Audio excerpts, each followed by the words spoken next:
I'm speaking with Joe Packer, co-author of A Feeling of Wrongness, Pessimistic Rhetoric on the Fringes of Popular Culture. Thank you for speaking with me. Thank you. So first, tell me, how did you get into studying and writing a book on this subject? Yeah, so, my co-author is a good friend of mine, and we go back to our days in grad school, and we were having a conversation about pessimism, and he remarked that there were a lot of pessimistic themes that kind of run through the work of Lovecraft and other authors of weird fiction, and, I was really interested in pessimism, and he had more of a background in kind of the weird fiction, and so we just thought, well, maybe this is a project that we could work on together, and we published an article on that, and then we talked about, well, maybe these kind of themes of pessimism run throughout other popular culture, and that was kind of the genesis of the book. Mm-hmm. So are you into we'll get to the book, but are you into the pop culture stuff that the book uses as examples? Are you a pop culture person? Yeah, all of the examples in the book are things that one or both of us is really familiar with. Mm-hmm. So. Okay. Well, tell me about the book then. Sure. So the book, I guess I should start with what is pessimism. So pessimism, in the sense that we're looking at it, is philosophical pessimism. And so in colloquial usage, a pessimist may be someone who has like I don't think things are going to work out, or the glass is half empty. But the pessimist that we're looking at has a very specific meaning, and the meaning is people who argue that it would be better if humans didn't exist. Things are so bad that we would be better off not being here. And that's not a tremendous number of people, but it's been kind of a philosophical undercurrent for a long time. And so there are, people who pop up every now and again who make this argument, like Schopenhauer is a famous philosopher who makes this argument, and more recently, Thomas Ligotti, who is an author of weird fiction, kind of in the vein of H.P. Lovecraft. He wrote a nonfiction book, kind of making the case for philosophical pessimism. So in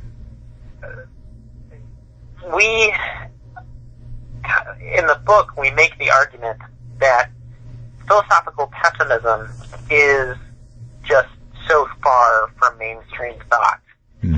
Most people are just sort of like, that's kind of weird, and we're not really interested in it. And so these pessimists, that's a hurdle they have to climb if they want to persuade people that, you're better off not existing. But an additional hurdle they have to climb is that the tools that they would use to persuade people are in fact not consistent with their ideas. They're not consistent with philosophical pessimism. And what I mean by that is that if you think that rational argumentation can persuade someone, then why can't we use rational argumentation to make the world a better place? Why can't we persuade other people to make changes, to fix problems? And so to utilize argumentation and rhetoric and persuasion, these are things that are, by the very act of using them effectively, suggest that you're wrong, that the world isn't kind of irredeemably bad. And so we thought, well, how can you kind of make a case for pessimism in a pessimistic way, rather than make a case for pessimism using the tools of optimism? And that was kind of what we were thinking about. And, these stories of H.P. Lovecraft are one way. We argue that you can do that because, pessimistic themes are throughout them, right? Humans aren't particularly important. We live in an indifferent universe.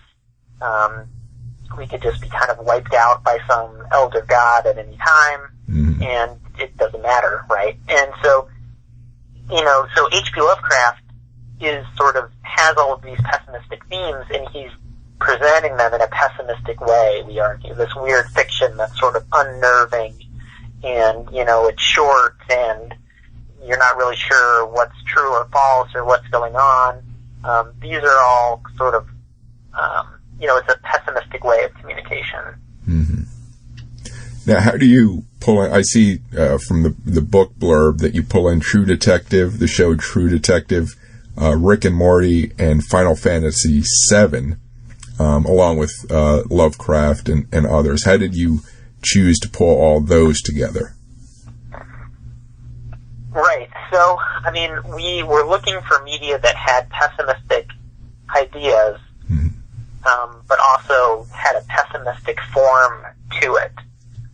And so, if you've watched a lot of Rick and Morty, you'll kind of notice that pessimistic themes, that life is not all that great, pop up frequently. So, there's kind of a tradition of people creating, giving birth to other sentient life, and that sentient life sort of regretting being born.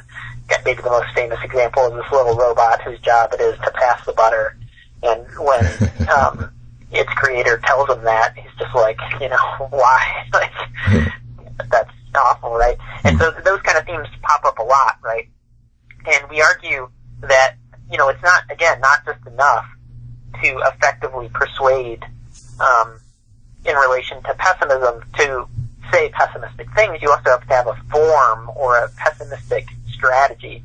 And we argue that the pessimistic strategy in Rick and Morty is that it combines the theatrical genres of comedy and tragedy in a way that is uniquely pessimistic. So certainly there are dark comedies, but we argue that this is sort of like a comedic tragedy, and the way that it intersperses comedy and tragedy is, we argue, a pessimistic form to go along with the pessimistic content. And so each chapter is, united by their themes of how can this media present pessimistic ideas in a pessimistic way, but each media we look at is doing so in a different way. So did you purposefully pick a best example from each type of media you could think of, like, I guess television, but then you also have animated television, then video game, and then novel, prose, right, fiction writing? Yeah, that is something that we talked about, together. And, if we had another chapter, it would probably be music.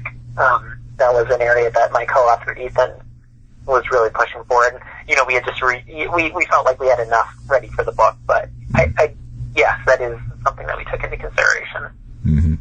Now, how did you pick Final Fantasy VII? I know sort of the bare outline of the story. I haven't played it, but how did you pick that one? Yeah, so Final Fantasy VII, we're focused on one particular part, and so it's like, I don't know, a 20-year-old spoiler alert, but a character, it's a role-playing, Japanese role-playing game, kind of the one that really popularized the genre in the United States.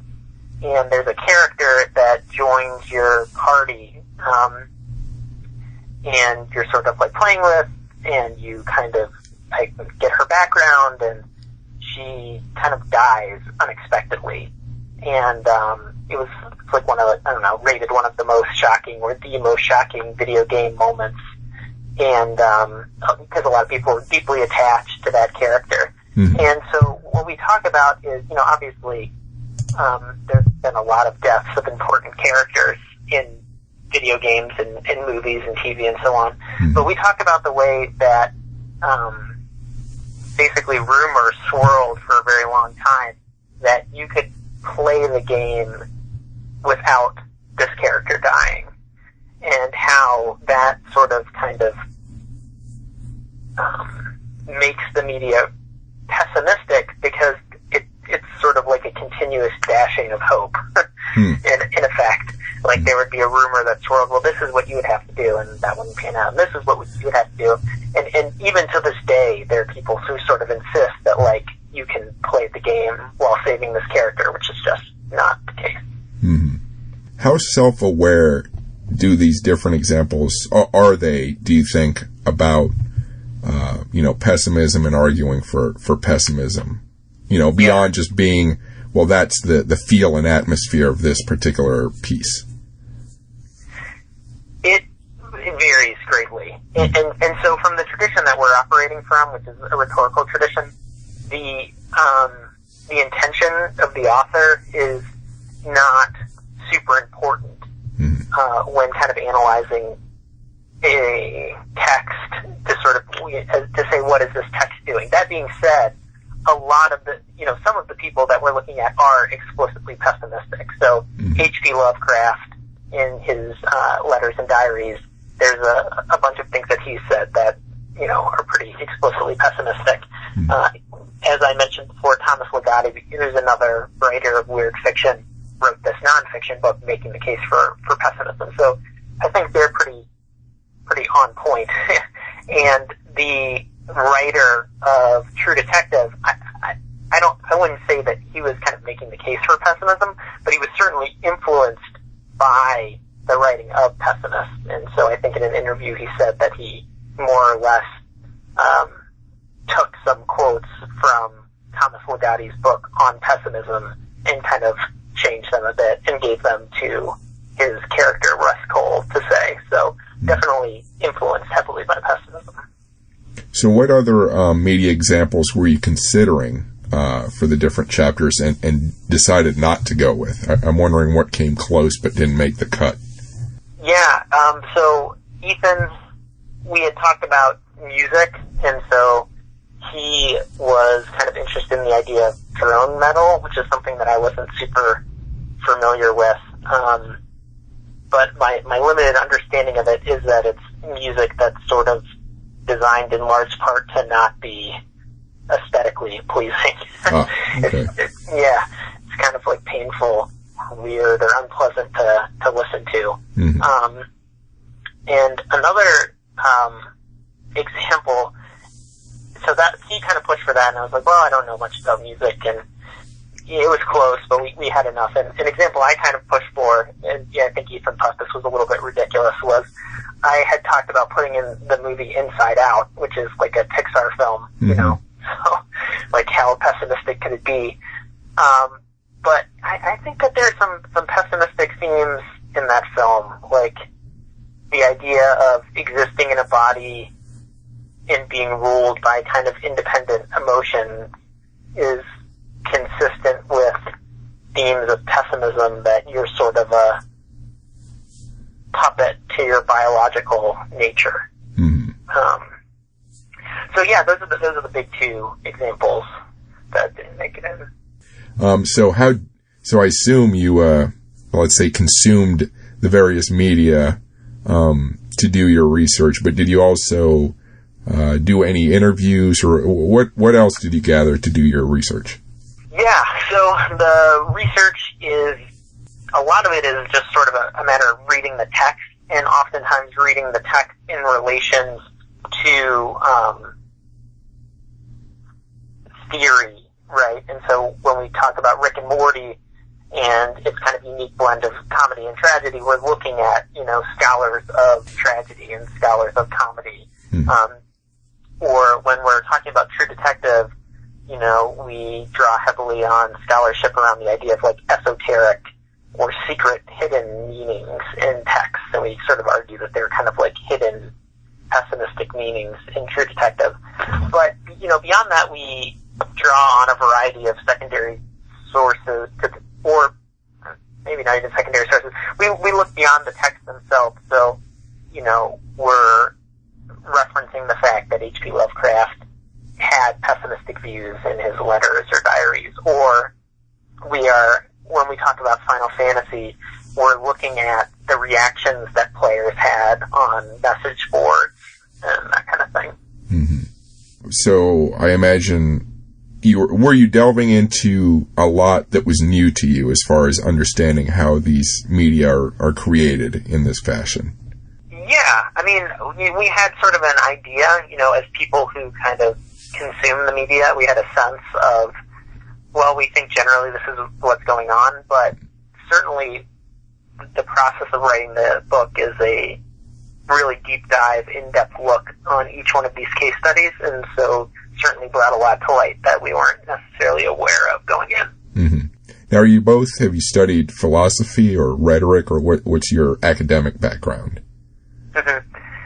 So our background, we both have degrees in communication, and I think it's fair to say that our background is rhetoric, although Ethan kind of has done a pretty significant amount of work in the field of philosophy as well. We're both sort of rhetoricians, and rhetoric is kind of intertwined deeply with philosophy. Kind of the original philosophical debate in the Platonic dialogues was between, Plato, through the character of Socrates, making the case for philosophy against the sophists who are arguing for rhetoric. So rhetoric has a lot of, I guess, what would be called philosophical implications, but not philosophy. Mm-hmm.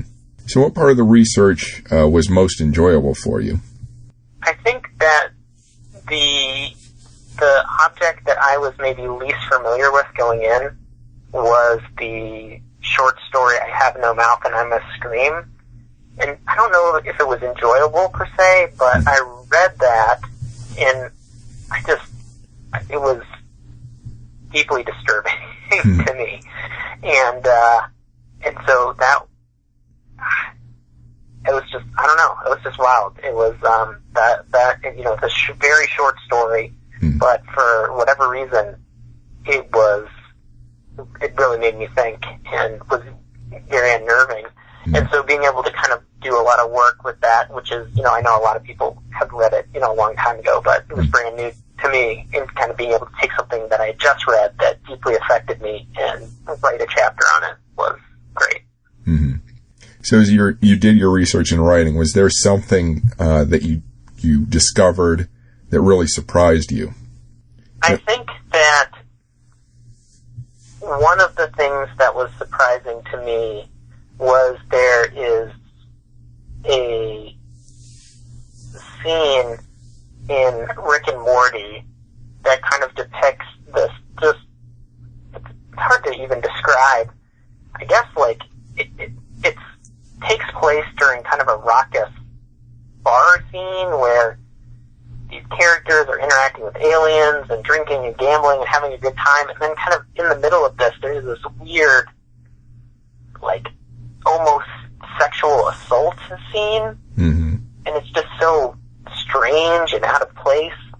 And I remember watching it and thinking that this is really not funny and kind of uncomfortable. And then I found this comment on a Reddit thread, I believe, where Dan Harmon, the creator of the show, sort of comments on it, kind of explains his justification for including the scene and the idea of purposely making it unfunny. And so I just thought it was weird. It was interesting that I was able to kind of find him commenting on that. So mentioning that, did you find reading public opinion on these various works helped inform your writing and research? To a varying degree. So we did a lot of analysis of responses to the media in the chapter on True Detective, because that was a big part of our argument, was that the show was kind of creating unfulfilled desires, right? And so the idea that this show has a cult following is people trying to kind of solve the mystery. We were looking deeply at kind of the reviews that were coming out in major publications like the New York Times or whatever about episodes or the show. And so in that chapter, that kind of plays a central place. And, in the other chapters, it kind of varies. It depends. Was there a particular issue that you had a lot of difficulty trying to come to a conclusion on, or maybe you still haven't? I think that one of the central ideas that we kind of talk about when we talk about pessimistic rhetoric or popular culture that's pessimistic is to what degree something can stand as an exemplar, or can it only be a singular instantiation?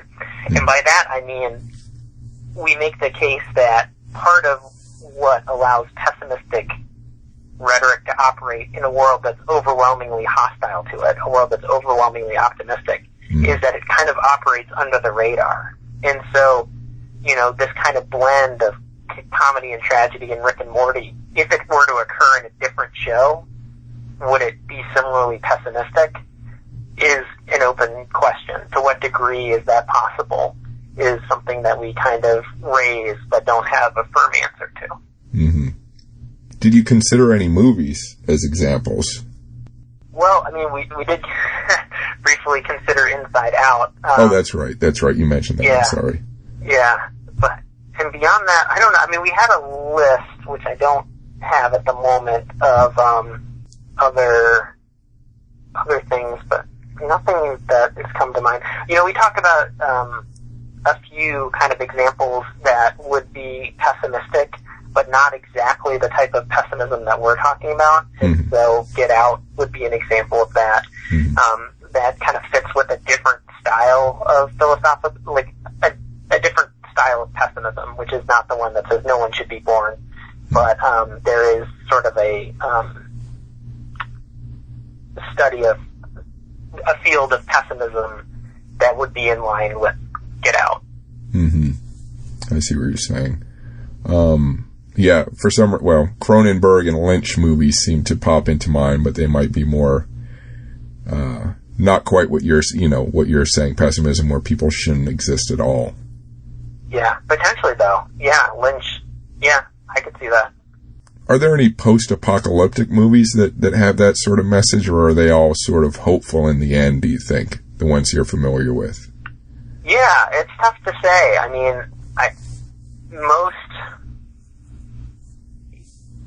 even things that are very bleak tend to have an optimistic twist to them.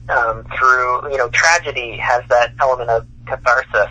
And so even if something is deeply tragic, we can kind of process it in a way that makes us feel better, or is optimistic. And so even, Oedipus or whatever, the classic tragedy, the argument that scholars of tragedy say is that it's ultimately optimistic. It gives us this catharsis. Maybe The Road, I guess.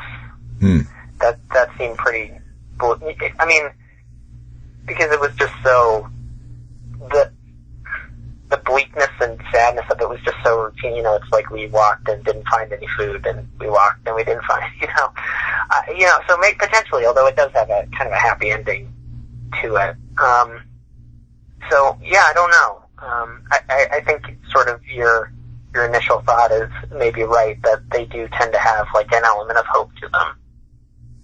And it makes me think of zombie movies too. What's the old 60s one where Day of the Dead, the Romero movies, Night of the Living Dead, where some of them seem to feel like it doesn't matter. It's everything is lost. Yeah. Was there anything, you mentioned a few things that sort of emotionally moved you. Was there anything else that either positively or negatively moved you that you came across? You mentioned the story.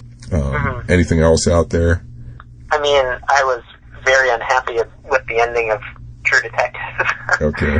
And, the argument that we make is sort of that's maybe the point, or not necessarily the point, but that's what makes it pessimistic, is there's sort of a disjunct between the ending and the rest of the series. And so the ending is just, for those who are deeply invested in kind of the mystery and of the series, the ending is just an enormous disappointment. And that's what we argue kind of makes it pessimistic. Interesting. So what do you hope the book will do? Well, we kind of make the argument that our field, that the traditional tools of persuasion are optimistic.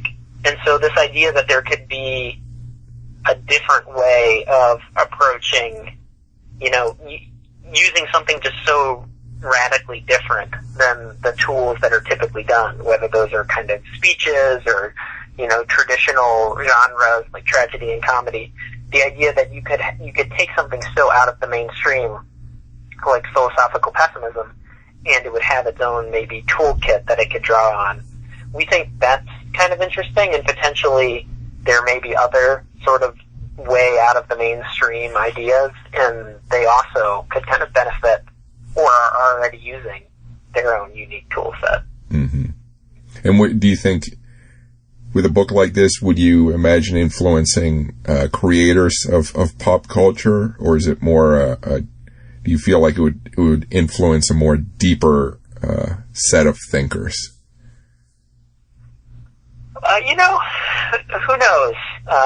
Certainly, aspirationally, I'd like to think that a content creator would read this book and come away with some useful ideas that they could incorporate into what they're doing. Whether that is something that will actually happen, unlikely, perhaps. Who knows? Probably not. Though, it comes to mind, I've interviewed a lot of independent game developers and game designers. Like, there's so many out there, and it's, in a way, it's almost easy to just create whatever your imagination comes up with. So I almost imagine if someone could create a video game specifically utilizing the ideas you have in this book, that would be kind of fascinating, I think. That would be great. If anyone's listening to this, who wants to do that, and you need any help, let me know. Yeah. I love video games. And I think that's been, like BioShock is an example of a game that took a lot of,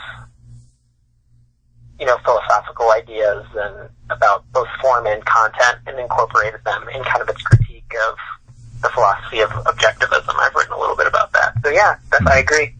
Yeah, cool. What's your next writing project? Well, I have kind of this is like far afield, but I have like a textbook that I'm close to completion on. I have kind of a company that's interested in publishing it on research, communication, or otherwise kind of social science research methods. So something just totally different. Mm-hmm.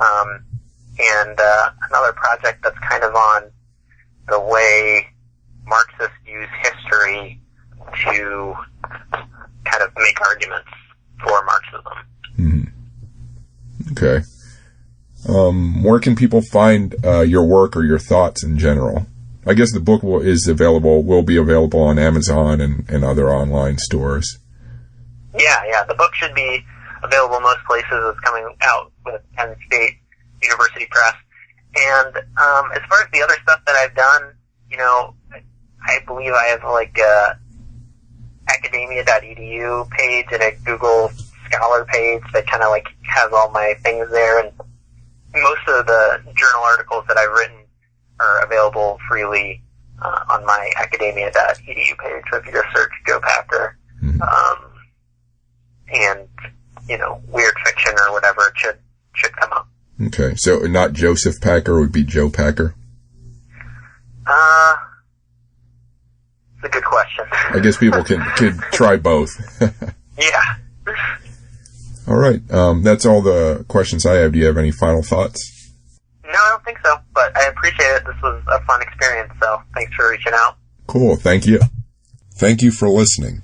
Don't forget to visit chrisalvarez.com or theartofsciencefiction.com for more great interviews, photos, and articles. Your visits help support this podcast. Please remember that my first name, Chris, does not have an H in it. One of the best ways to provide feedback for this podcast is to rate me on iTunes. Please give me a good rating if you liked it, or feel free to give me a bad rating if you didn't. I'll use that feedback to make this a better podcast. You can also follow me on Instagram under Chris Alvarez Sci-Fi, on Facebook under Chris Alvarez WLC, on YouTube under Chris Alvarez WLC, and on Twitter under Chris Alvarez WLC. Thanks for listening, and keep imagining the future.